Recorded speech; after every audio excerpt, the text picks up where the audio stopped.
Michigan Magazine is kept on the road by our many Michigan friends. Cops and Donuts Bakery, downtown Clare, a winning combination. Cops and Donuts. The Michigan-made rebounding mailbox pole. Never again worry about the winter snowplow taking out your mailbox with this ingenious rebounding pole. Your mailbox takes a hit and keeps coming back year after year. Call now or visit their website, toughmailboxes.com. Introducing the Weed Gator for safe and easy aquatic weed removal. The Weed Gator is the #1 alternative to harsh chemicals for getting rid of pond and lake weeds. Safe and effective. See it in action now at weedgator.net. Made in the USA. Hale Hardware, your do-it-center in Hale, Michigan. Much more than a regular hardware store, providing everything you need for whatever your project is, along with a knowledgeable sales staff to get her done. Serving Northern Michigan since 1946. Hale Hardware, south of M65 at Ainsley in Hale. This week on Michigan Magazine, we visit a telephone museum in Montrose, Michigan. It's a one-of-a-kind. We've come a long way, baby. But first, we're heading into the Michigan wilderness for a close encounter with elusive elk at Thunder Bay Resort of Hillman. It's all coming up on Michigan Magazine. Cops and Donuts Bakery, downtown Clare. What began as a crazy idea among 9 police officers to purchase the historic Clare City Bakery quickly became an international phenomenon, carrying on a Michigan tradition with delicious donuts, pies, pastries, breads, original coffee, and more. Plus a full menu at the new adjacent Traffic Stop Diner. Downtown Clare, a winning combination. Cops and Donuts. Santa's favorite stop, Rooftop Landing Reindeer Farm of Clare. Come see and pet real reindeer. Visit the gift shop. Get your picture taken in Santa's sleigh. Fun for the whole family. 'Tis the season. Rooftop Landing Reindeer Farm, Clare. Experience the beauty, artistry, and taste of Northern Michigan. Come to Amish Country Natural Products on Mount Tom Road, north of Mile, just off M33. From arts and crafts to fresh foods and vegetables, all natural, all local, all good. Stop by and get acquainted with Amish Country Natural Products, 1454 North Mount Tom Road, Mile. The telephone. This instrument through the decades has become as much a part of the American family as the family pet. Though not like the family dog or cat that displays its affections towards people, the telephone has reciprocated the attention it's received in the form of constant improvements and services to those that shower it with affection. The history of the telephone is a romantic one, the styles changing right along with the American lifestyle. At one time, the telephone to some was the only form of entertainment and information via the infamous party line. There's a place in Michigan in the community of Montrose where if you'd like, you can step right back into the early days of the telephone when the age of information via fiber optics was still on the horizon. It's the Montrose Telephone Museum, a one-of-a-kind in the state of Michigan. I hope to see you on Sunday. I gotta still call Martha. My goodness, what you hear there is a party line, and this is an old telephone that they used to use. Well, how long ago was this, Don? How long would you say? That would have probably been back in the 30s. Back in the 30s. Now, this is a historical telephone that is in a museum, a unique museum, and with us is Don Russell. Don, thank you very much for having us down here. You're very welcome. To Montrose, Michigan, the site of a very unique museum. If you want uniqueness and want to know where to take the family for a step back in time into something that we all had in common, and that's to come down here to the Montrose. The official title, is it a telephone museum? What's the official title here, Don? Yes, it's the Montrose Historical and Pioneer Telephone Museum. And that's what we have here. We have telephones galore from way back into yesteryear, and they're all located here. First of all, tell us, how did this telephone museum come about? What's it all about? How did it get here? Well, Mr. Wyman Jennings owned a telephone company here, a private telephone company, for 33 years, and the telephone collection was his private collection. The Historical Society had a museum here next door since 1983. Mr. Jennings was instrumental in getting the telephone company, he had sold in the meantime, getting the telephone company to donate this building as a museum. And with his collection and with his background and information and support, the telephone museum was founded. And then, of course, the rest of it is the Historical Society, and in the other rooms are the historical areas. And they make 3 or 4 changes a year of various types of displays. Right now we're in the middle of a quilt show. And then, of course, Montrose has its Blueberry Festival in August. And they try to have something along that theme line and then have a Christmas show. The Telephone Museum grew out of a love for the telephone, a gentleman who worked in the service of telephone for many years. And what can we expect to see here? What kind of a collection do we have as far as telephones? Well, we have telephones from the 1800s. We have a switchboard. We have a demonstration that shows how the old relay-type telephones, switchboards worked. Of course, everything now is electronic, but in the old days, everything was mechanical. And that display is working. You can dial a telephone and watch every one of the relays operate and dial the number for you. My goodness, now you've been in touch with many of the telephones here as far as displays go. You can tell that there's been quite a progression in technology since the first telephones, can't you? Very much so. I was interested to note that, you know, you think maybe there were half a dozen companies that built telephones, you know, Western Electric and Bell and Stromberg Carlson, but actually there were about 65 or 70 telephone companies that built telephones throughout the United States and foreign companies. Very interesting to delve into the telephone history itself. I can tell that it's come a ways in the past 30 years. As a matter of fact, when many people back in the early days, you had to kind of make your way onto a line. There's what we called a party line. The kids nowadays don't realize what that is. They're more interested in call waiting and three-way calling. It was pretty common thing back then, was a party line, wasn't it? Oh yes. Most party lines had anywhere from 3 to 10 people on the party line, depending on how far you were out in the country. Now, only 5 of those, if you had 10, only 5 of them would be where you could hear them, but there would be 5 that you could hear. And of course, the operators rang 1 long and 3 short or whatever, and anyone that wanted to could pick up the telephone and listen in. It was quite a pastime. I would imagine it was. It supplanted television. But now it's come a long, long way, and the telephone is still a real big part of today's society, isn't it? Oh yes, very much so. What is the future for the telephone? I mean, as far as your museum here, what do you plan on doing? It's open on a limited basis now, isn't it? Yes, and well, we do open for special tours or groups that want to come through. They can make arrangements with Carrie and can set up a time for groups to come through. And I think last year there were about 2,000, 2,500 people came through the telephone museum. Fascinating. You must be fascinated with telephones yourself. It's really one particular period in the telephone history that fascinates you the most, that sticks in your mind is...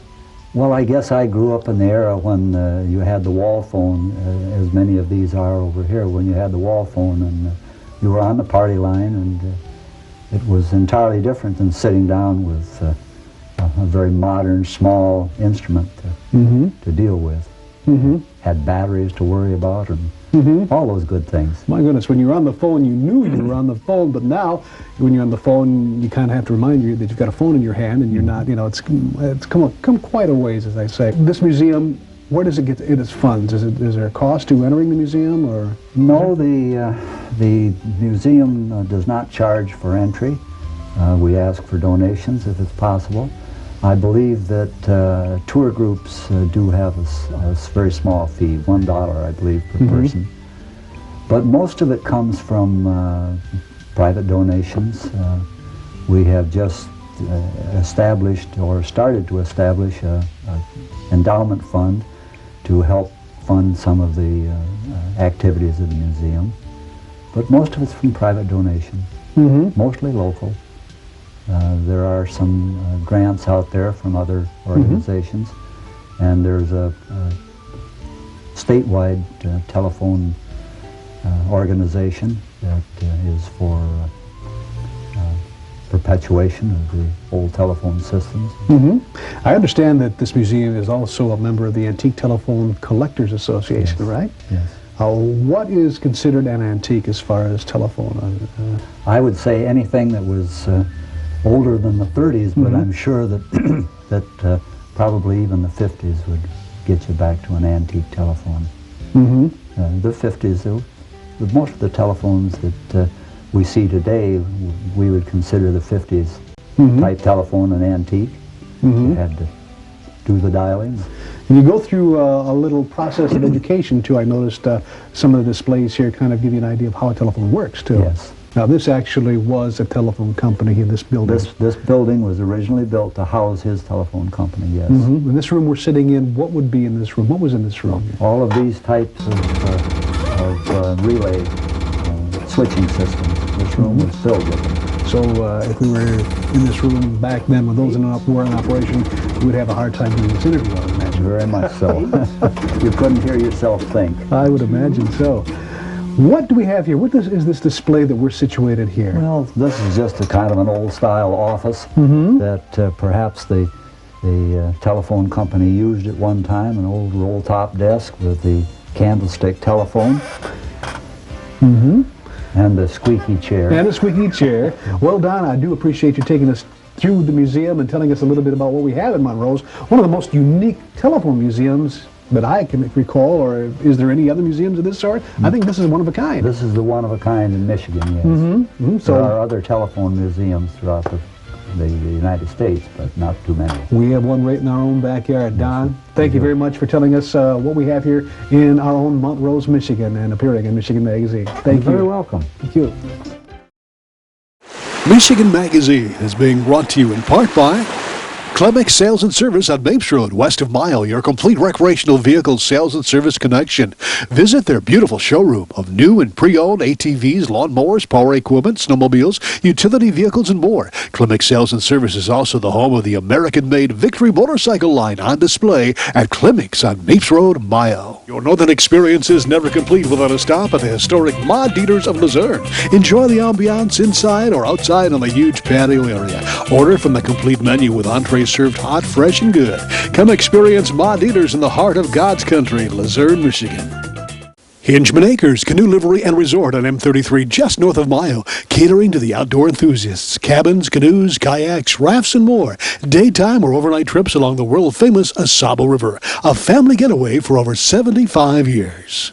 Misty of Sweet Misty Sweets in Luzerne is waiting for you with delicious banana splits and other ice cream goodies and fresh coffee, donuts, pastries, humongous, and Dunkin' cookies. All sizes of cakes. Planning a wedding? Call Misty. Creating smiles daily and for a lifetime. Sweet Misty Sweets, north of the light in Luzerne. Michigan is the home of wilderness and wildlife adventure. The best in gourmet dining.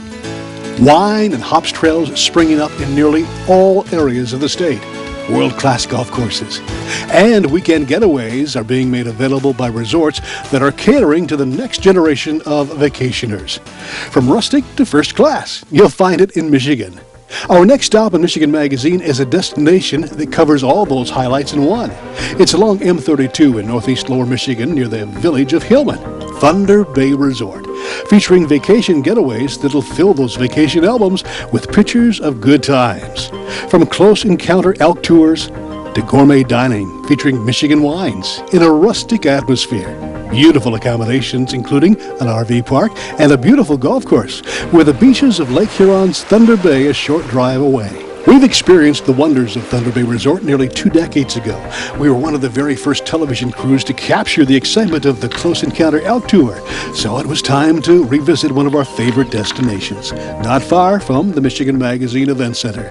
It was a winter's day in 2013, and despite the freezing weather, we were ready to warm up to the new adventures at Thunder Bay Resort, where we were greeted by owner Jack Mathias. Jack Mathias, it's a pleasure seeing you again. Good to see you again as well. I tell you, I remember the early days we were here in the very beginning when you really didn't have any power out at your lodge and we were doing everything by gaslight, I think it was. You've come a long way, absolutely. But they're getting more and more popular. You're still doing the elk tour and the close encounters and a great meal. Tell us about What's happening out here lately? Well, we're now in our 21st year and the third version of the cabin, and we finally have electricity, so it's not quite as authentic in terms of stepping back in time. We're not asking the ladies to use outhouses in the middle of the winter, but no, it's turned into really the mainstay of the resort. It's a very unique event. I don't think there's anything else east of the Rockies that is exactly like what we do. So it's horse-drawn, sleigh or carriage ride, and it's literally over the river and through the woods, and Grandma's at the cabin cooking dinner as we speak, and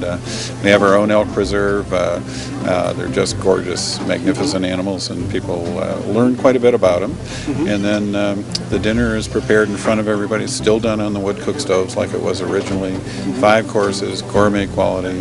There's a wine tasting that's part of it, and it's just a great event. It takes about 4 hours in total. And it began as strictly a wintertime thing, and then people started to say, well, why don't you do this in the fall with fall color? So actually now they can start them late spring, mid-May on, all the way through the summer and the fall and the winter. Okay, so you change the sleigh to wheels? To carriages, okay, yeah. Carriages, yeah. okay. And this winter, the way the snow conditions have been, sometimes it's carriages in the winter, but it's great fun regardless of whether it's a sleigh or not. Yeah. Thunder Bay Resort, there's all sorts of great things happening here besides this elk event. We were here for a quilting expo tour, a retreat. You've got a lot of things going on that we'll talk about too. One of the newest that we've done, and it involves the elk viewing dinner ride, but we call them our wine lovers weekends. There's now a wine and hops trail on the Sunrise side, and so we bring in a sommelier and we sample wines from 5 of the different wineries and 4 different tasting sessions over the weekend, and we've had a great response to that. We'll be doing that again late winter, early spring, and had some folks say, hey, we'd like to combine that with golf. So right after the 4th of July, there'll be a weekend that'll have a wine lovers weekend that'll include golf. We try and provide enough variety so folks will come back and visit with us again a time or two. Yeah, it's always a pleasure coming back to Thunder Bay Resort. Jack, we'll let you get on the sleigh and out into the woods, and we'll be watching and having a good time too. We'll be looking forward to it. Thank thanks, you. Jack. Well, while Jack and his crew made sure everything was set for our afternoon journey, we had time to visit in the lounge with those who had already made the journey. They definitely painted pictures in our mind of great expectations. So you really actually got into a close encounter with some elks then, pretty much. Yeah, absolutely. You're very, very close to the elk, and some were just kind of standing back in the trees, and others were, up close and quite personal, actually. So, so it was really fun, and there were a lot of wild deer and so on that we could see, and so it was very pleasant. It was lots of fun. We've come over and looked for the elk around Atlanta and drove all around, and we saw a lot of tracks but no elk, so it was kind of fun to come here and actually see the real deal out in the woods. And the sleigh ride was lots of fun. It was a little chilly last night, but we stayed toasty. They gave you blankets, and it was cool. The horses are really nice draft horses, and they're lively, and it was a lot of fun. Well, it's a wonderful place to come with a group. Like Joe said, we brought all our friends together, and so it's a really nice weekend to just get together and relax with everybody and catch up. And so, yes, we'll probably be making this maybe an annual or, yeah. It wasn't long before we were on our way through the northern Michigan forest. The Michigan Magazine crew caught on video beautiful scenery and, of course, the Majestic Elk. There were times when Jack and crew would stop in locations where elk and humans were separated by fences to get really up close and personal. The lodge in the woods was a welcome sight, with the dropping temperatures making for a 2-blanket trip. The evening progressed with Jack's wife Jan preparing culinary delights on the wood stove. Jack added a fascinating ambiance to the night with fun facts about elks and an amazing byproduct discovered utilizing antler velvet. Jan capped the evening off with stories of the lodges and the elk's tour beginnings. They've come a long way, but continue to draw returning patrons. The food was stupendous, with constantly flowing Michigan wines along with non-alcoholic sparkling juices. As shadows became longer on this late winter afternoon, the warm fire kept the atmosphere of adventure alive. It's a must destination for everyone. A big thanks to Jack and Jan Mathias, along with the entire crew at Thunder Bay Resort, for making this return visit for us a day to remember. For more information, visit them online at thunderbayresort.com or give them a call. Thunder Bay Resort, Golf Course and RV Park of Hillman, Michigan. Something special's cooking, hot and delicious. Indulge yourself at Morning at Maggie's in Bay City. Omelets, frittatas, hotcakes, and more. Make every day special with a stop at Morning at Maggie's for breakfast or lunch on Saginaw in Bay City. Announcing the Michigan Paddle Sports Directory, your one-stop internet connection. At MichiganPaddlesports.com, it's now possible to explore Michigan's extensive waterways like never before. Michigan Paddle Sports Directory is a comprehensive directory of canoe and kayak rentals and liveries throughout the entire state of Michigan. At MichiganPaddlesports.com, you'll find a great paddling route, outfitter, store, school, rental shop, or tour guide. Michigan's great waterways are waiting for you. Make it an adventure worth remembering by first visiting MichiganPaddlesports.com. Thanks for joining us this week. Here's the phrase of the week. Come visit us in Michigan on America's Fresh Coast. I'm Barry Stutzman. See you next week for another edition of Michigan Magazine. We'd like to thank all those that help keep Michigan Magazine on the road. Cops and Donuts Bakery, downtown Clare. A winning combination. Cops and Donuts. Rose Valley Winery on Beechwood Road in Rose City. See what thousands are raving about, creating a delicious variety of award-winning Michigan wines. Stop by and taste for yourself. The taste of Michigan is yours at Rose Valley Winery. Flu season. Be prepared. Get your immunizations now at Rose City Drug, your one-stop pharmacy, home health care, and medical supply outlet, offering a variety of on-site immunizations. Walk-ins are of course welcome. Call now for more information.